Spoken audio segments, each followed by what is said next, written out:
नमस्कार दोस्तों, आज हम अपनी अगली किताब की समीक्षा करने जा रहे हैं जिसका नाम है यार पापा। इस किताब के लेखक हैं दिव्य प्रकाश दुबे। पिता को यदि हम घर का मुख्य द्वार या घर की छत कहें तो कोई अतिशयोक्ति नहीं होगी। हर पिता अपने बच्चों के लिए गर्व, उनका साहस और उनके सुपर हीरो होते हैं। यह किताब एक ऐसे पिता या एक ऐसे व्यक्ति की कहानी है जो एक असफल पुत्र होकर भी एक सफल कुलदीपक है, जो एक असफल विद्यार्थी होकर भी एक सफल वकील है, जो एक असफल पति होकर भी एक सफल साथी है, जो एक असफल मित्र होकर भी एक सफल शुभचिंतक है, जो एक असफल पिता होकर भी एक सफल सहपाठी है। आप सोच रहे होंगे ना कि एक पिता एक सहपाठी या क्लासमेट कैसे हो सकता है?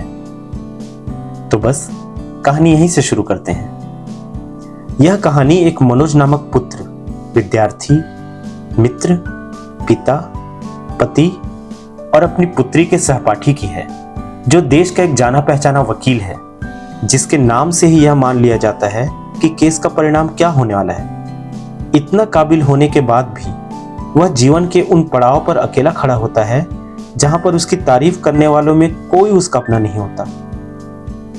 दुनिया जीतने की धुन में वह कब अपनों को हारता चला जाता है उसे पता ही नहीं चलता। जीवन उसके हाथ से रेत की तरह फिसल जाती है और जब वह उसे समेटने की कोशिश करता है तो यह और तेजी से फिसलने लगती है, मानो सब कुछ छूट गया हो या उसका सब कुछ लुट गया हो। लेकिन ठहरने के लिए उसके पास वक्त नहीं होता। रुक कर पीछे मुड़कर देखने तक की उसे फुर्सत नहीं मिलती। जितना बड़ा वकालत के क्षेत्र में उसका कद होता है, उतनी ही विशाल उसके दुश्मनों का हुजूम होता है। एक दिन अपनी पुरानी चिर परिचित मुस्कान के साथ वह कोर्ट रूम से बाहर आता है और अपने हाथों से वी का इशारा करते हुए अपनी गाड़ी में बैठकर दूर निकल जाता है, क्योंकि उसने उस दिन एक ऐसा केस जीता था जिसके जीतने की उम्मीद 0.1% भी नहीं थी।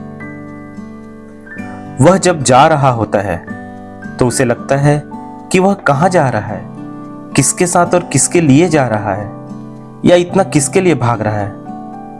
कौन है मेरा जो आज मेरे साथ खड़ा होकर मुझसे मेरी जीत पर हाईफाई कर रहा है, तालियां बजा रहा है, गर्व कर रहा है? पूरी दुनिया? पर इस पूरी दुनिया में मेरा अपना कौन है? क्या यहाँ कोई मेरा एक भी ऐसा है जो बिना स्वार्थ मुझसे प्रेम करता हो, बिना स्वार्थ मेरे लिए सोचता हो, बिना स्वार्थ मेरे लिए खुश होता हो?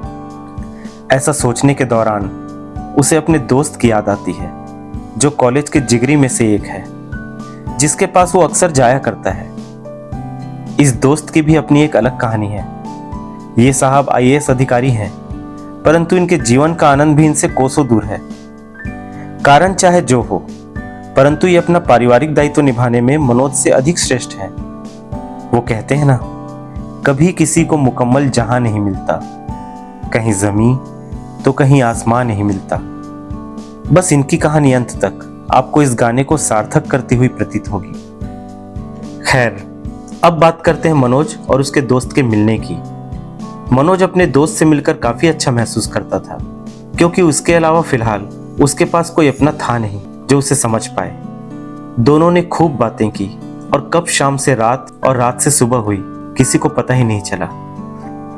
मनोज अपनी जिंदगी के बारे में सोचता जा रहा था कि कैसे उसने आज तक कोई केस हारा नहीं, कैसे उसने उत्तरोत्तर सफलता की सीढ़ियां चढ़ी। लेकिन अचानक एक न्यूज चैनल पर एक न्यूज प्रसारित होता है कि मनोज की वकालत की डिग्री नकली है।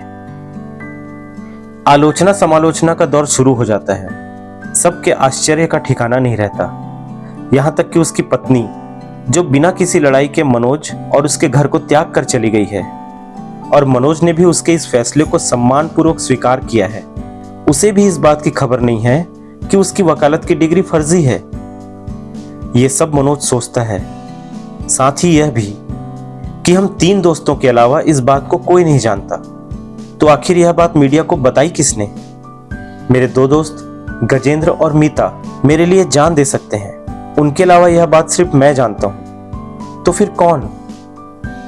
इस विषय को यहीं विराम देते हुए वह अपने दोस्त गजेंद्र के पास जाता है कॉलेज के दिनों की आदत के अनुसार दोनों दो दो कप चाय पीते हैं। फिर गजेंद्र मनोज से कहता है कि तुम पॉलिटिशियन से इतने पंगे लेते ही क्यों हो?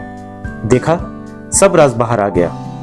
मनोज ने कहा, कोई भी न्यूज़ कितना ही बड़ा क्यों ना हो, एक दो दिन के बाद बासी हो ही जाता है। आज का जमाना मोबाइल, यूट्यूब, इंटरनेट का है, जहां हर पल खबर बदलती है।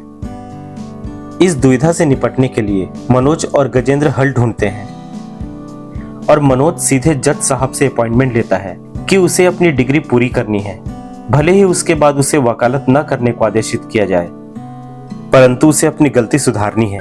वह अपने फाइनल ईयर के अंतिम पेपर के छूट जाने का कारण बताकर उसे पुनः देने की बात कहता है और जज साहब उसकी याचिका स्वीकार कर लेते हैं। अब वह गजेंद्र को बताता है कि उसे डिग्री पूरी करने की स्वीकृति मिल गई है। तो गजेंद्र कहता है कि 50-51 की एज तो हो ही गई है, क्यों ना मैं भी तुम्हारे साथ चलूं। वे दोनों अपने अपने कर्तव्य से कुछ दिनों का अवकाश लेकर निकल पड़ते हैं पुनः अपनी कॉलेज की दुनिया में। गजेंद्र अपनी मित्रता जीने और मनोज अपनी प्रतिष्ठा प्राप्त करने। मजा तो आपको किताब पढ़कर तब आएगा जब वहां प्रोफेसर के रूप में उनकी तीसरी दोस्त मीता मिलेगी। वो बेसब्री से अपने दोस्तों का इंतजार कर रही थी। इस कहानी में आगे क्या होता है, ये आपको किताब पढ़कर अवश्य जानना चाहिए। इस कहानी में बहुत से किरदार हैं, जैसे 3 किरदार तो आप जान ही चुके हैं। इसमें मनोज की पत्नी है जो अकेलेपन को जीतने की भरपूर कोशिश में लगी हुई है। मनोज की बेटी है जो एक खास वजह से अपने पिता से नफरत की हद तक नाराज है और वह अपने पिता के कॉलेज में ही वकालत की पढ़ाई कर रही है। उसका सपना है अपने पिता से बेहतर वकील बनना। एक कॉलेज का होनहार छात्र है जो अपने मन की पीड़ा को दूर करना चाहता है पर कर नहीं पाता, क्योंकि उसकी पीड़ा का कारण उसके अनुसार स्वयं उसकी मां है। गजेंद्र के भैया, भाभी और भतीजी हैं जिनसे गजेंद्र का कुछ ऐसा रिश्ता है जो समाज में स्वीकार्य नहीं है। एक महिला है जो साहस के साथ जीने का पर्याय प्रतीत होती है। एक ट्रेनर है जिसे मनोज की पत्नी से प्रेम है, जिसका इजहार भी वह कर चुका है। इन सब के बीच आपस में तालमेल क्यों नहीं है? क्या भविष्य में कोई तालमेल बन पाएगा? क्या एक पिता को उसकी पुत्री का प्रेम वापस मिल पाएगा? उसकी डिग्री फर्जी होने की बात किसने उजागर की? क्या वह उस कॉलेज में जानबूझकर जा रहा है ताकि अपनी पुत्री से रिश्ता सुधार सके, या इसलिए ताकि अपनी मित्रता पुनः जी सके, या वास्तव में डिग्री पूरी कर सके, या कुछ और कारण है जो वह वापस लौटता है? क्या मनोज की पत्नी अपने 35 वर्षीय ट्रेनर के प्रेम को स्वीकार कर लेती है? क्या एक पॉलिटिशियन का केस लड़ने से इनकार करने के एवज में मनोज को इतनी बड़ी कीमत चुकानी पड़ी?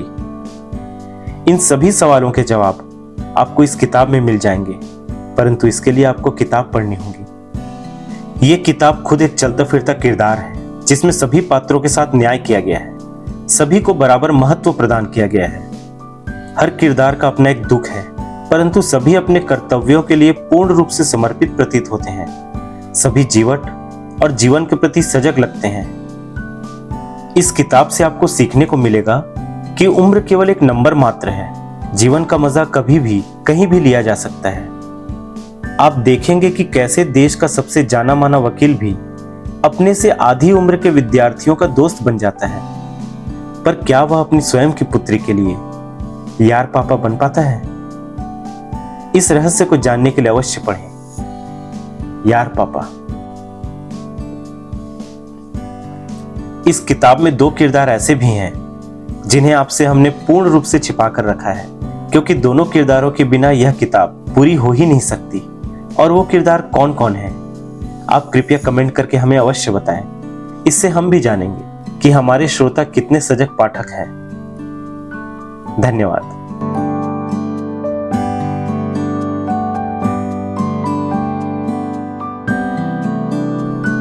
हम हर किताब की समीक्षा के अंत में आपको एक कविता भी सुनाते हैं, तो पेश है आलोक श्रीवास्तव की कलम से बाबूजी।